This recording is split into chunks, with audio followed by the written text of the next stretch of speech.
Welcome back. We have a key race alert right now in Virginia. 61% of the vote is in. Ralph Northam, the lieutenant governor, the Democratic candidate, building up his lead over the Republican Ed Gillespie. Right now, Northam has 51.2% to Ed Gillespie, 47.6%. He's ahead by 56,000 votes. Let's go over to John King here at the Magic Wall. You're looking at some key counties. If you're Ed Gillespie, the Republican candidate, what does he need to do right now? Can he come back?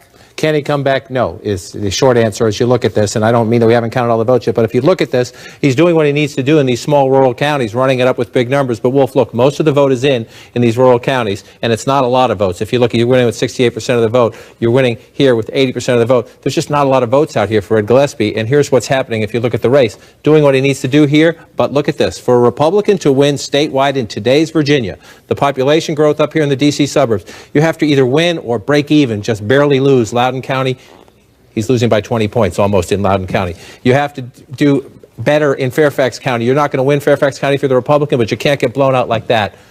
Republicans to win statewide in Virginia, they'll tell you you probably have to win Prince William County. Again, if you lose it, it has to be 50-49, not 60-39. So in the vote-rich D.C. suburbs, Ralph Northam is running it up. This is also key. Down here in Richmond, Democratic base, the capital city, African-American turnout, the Richmond suburbs. One more quick one for you, Wolf. Down here, Ralph Northam lives in Norfolk. We don't even have any votes from Norfolk yet. He's winning in Virginia Beach. The Republican won here 4 years ago. This map is filling in a big Democratic way.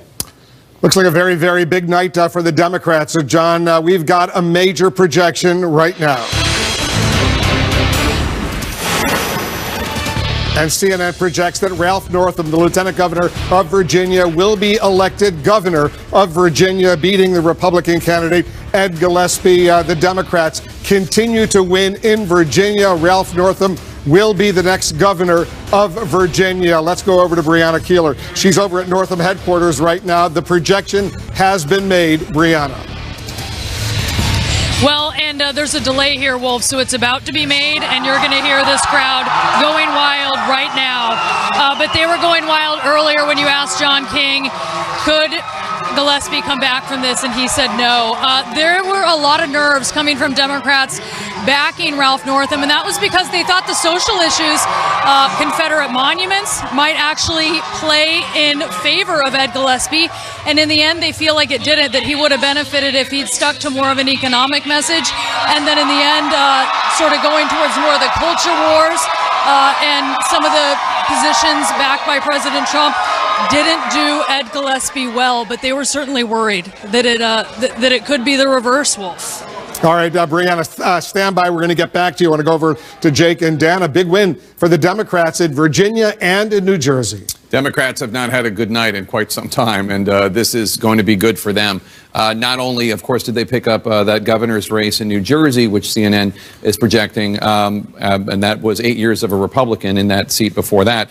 Now, of course, in a very competitive state, or Commonwealth rather, Virginia, CNN projecting the Ralph Northam, the Democratic lieutenant governor, will win. And it has to be seen to a degree, I think, as a rejection of President Trump, who is the strongest prevailing political figure in the country. If you look at who turned out, according to the exit polls, and how often people who supported Trump voted for Gillespie, and how often people who opposed Trump voted for Northam, that is a very strong sign of a rejection of Trump. But also the campaign that Ed Gillespie, who as Dan and I were talking about earlier, is pretty much up until the last 2 months known as a member of the Republican establishment, somebody who worked for George W. Bush's White House, somebody who was the Republican National Committee chairman, but in the last couple months ran a campaign, at least when it comes to the television ad campaigns, that was very much devoted not to a message of jobs and not to a message of tourism in Virginia or education, but a message of culture wars and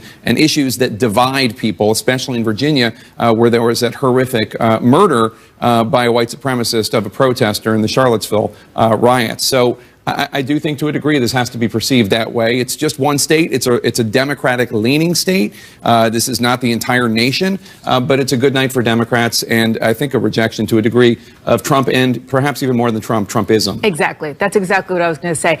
I'm not so sure how much we can say it is a rejection of Trump per se, since he didn't win there. Or campaign. Or campaign there, very much. Well, for Gillespie, I mean. He didn't campaign for Gillespie. He did some robocalls But last year, or a year ago, it is one of those blue states of late that he didn't turn red.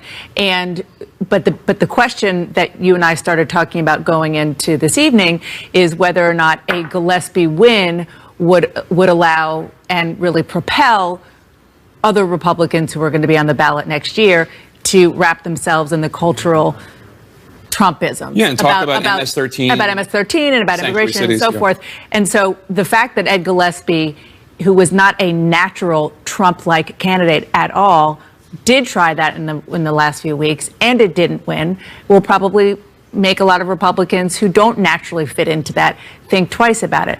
But I do also think we should look at the Democratic side, because the question has been whether or not Democrats can get their act together and whether they can have a win.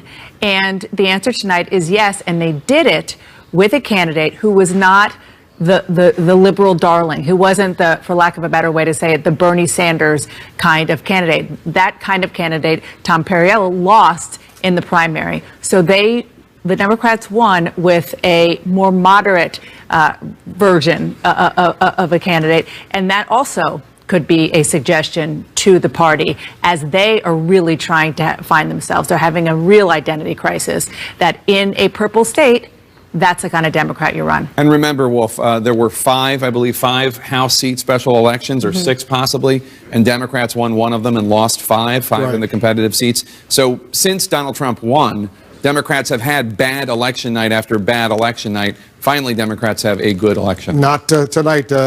Two important wins for the Democrats right now. Democrats have won the political races tonight in Virginia and New Jersey, the gubernatorial contest. Two more races, by the way, to go, and a major address by the President of the United States in Seoul, South Korea. It's all coming up.